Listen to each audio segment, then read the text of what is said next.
The Tiji festival is the most auspicious festival in the Upper Mustang region of Nepal. Ancient mythology relates how the Tiji festival was celebrated to mark the victory of good over evil. It is believed that what is now the Mustang region was in trouble, and was being destroyed by a demon who spread disease and took away water.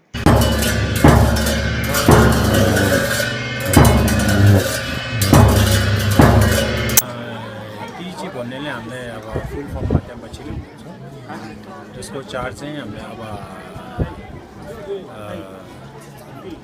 17औं शताब्दीदेखि चलिआएको एउटा पर्व हो तर पहिले यति यो यति develop त्यो पनि छैन तर यो जब मतलब कि अब बुद्धो मुस्ताङमा टुरिस्ट छिर्न थाले तब यो धेरै नै चर्चा भयो अब विश्वभरिमा फैलाइसक्यो अहिले त हामीले मतलब कि देखिरहेको हुन्छ कि लोकल मान्छे भन्दा नि बढी टुरिस्ट छ हैन तर यो चाड कसरी मनायो भने एउटा पहिला 17th सेन्चुरीमा हाम्रो किङ समटु राप्तेनले अनि हिसोले सक्या ngajangawa कुलसँग इन्भाइट गरेर अनि यो चाड स्थापना गरेको तर यो किन गरेको मतलब कि यो मतलब कि मुस्ताङको पहिला राजा र रानी शुभकामना होस् र यो मतलब कि हाम्रो मुस्ताङको देशको लागि विश्व शान्ति नेपालको शान्तिको लागि स्थापना गरेको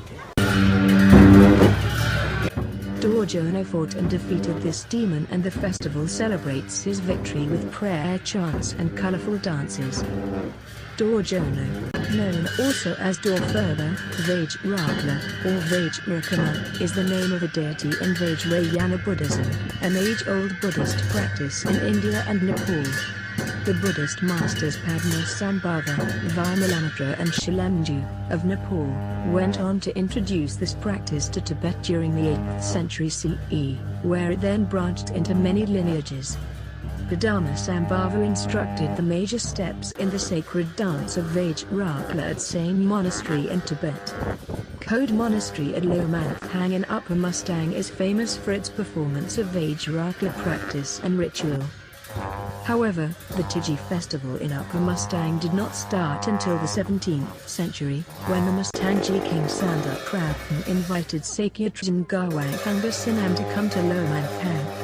He stayed at Lomanthang's Code Monastery and performed the special Vajrakala ritual for the well-being of all sentient beings, and also to dispel all negative elements in Mustang. Since then, the monks of Code Monastery have been performing this religious dance every year in Lomanthang, over 3 days in the courtyard of Mustang Royal Palace.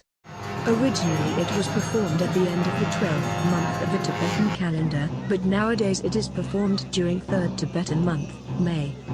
The main dancer, Sawa, completes a 3-month retreat before the main event. Members of the Mustang royal family and all the villagers of the 7 provinces of Upper Mustang, Lokmodan, participate in this sacred dance, which is accompanied by many rituals.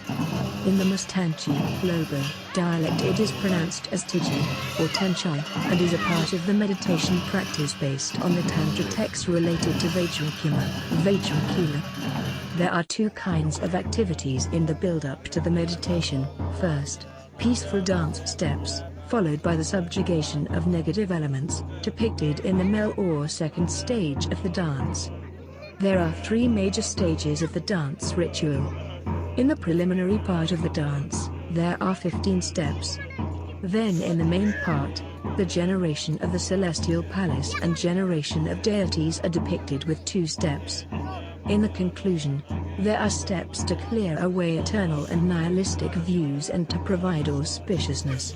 Different poses and gestures signify different processes of meditation in symbolic ways, and all the dance steps have deeper meanings. The obstacles in life are believed to be cleared away by seeing these steps with faith and respect. Upper Mustang is a remote area by the Tibetan border. Once an independent kingdom, Mustang is closely tied to Tibet in terms of language and culture. From the 15th to the 17th centuries, its strategic location granted Mustang control over the trade between the Himalayas and India.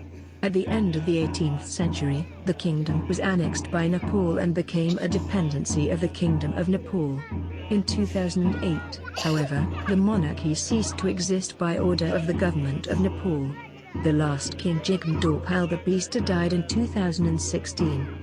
His ancestor, the warrior Ampang, founded the Buddhist kingdom in 1380 and built much of Lomanthang. The Tiji festival begins one day at Tiji.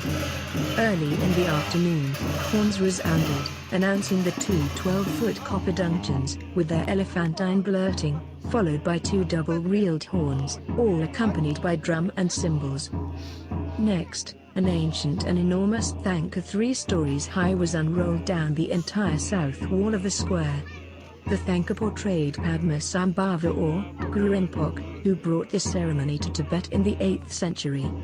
Late afternoon, in high wind and blowing dust, 11 lamas in maroon and gold, wearing high red hats, came from the palace and take their places along the wall beneath the thanka, with Tashi Tenzing on the elevated seat just in the center. The masked dancers start the portrayal of the Tiji myth, and Dorje Jono repels the demon through the power of his magical dancing. As the dances end, Dorje Jono kills the demon, after which his people are relieved of their plague of misfortunes, water becomes plentiful once more, and the balance and harmony of existence are restored. Second day of Tiji festival. On the second day of Tiji, we'll see Tibetan women in their traditional clothing and colorful jewelry, monks in their robes and dancers in elaborate costumes.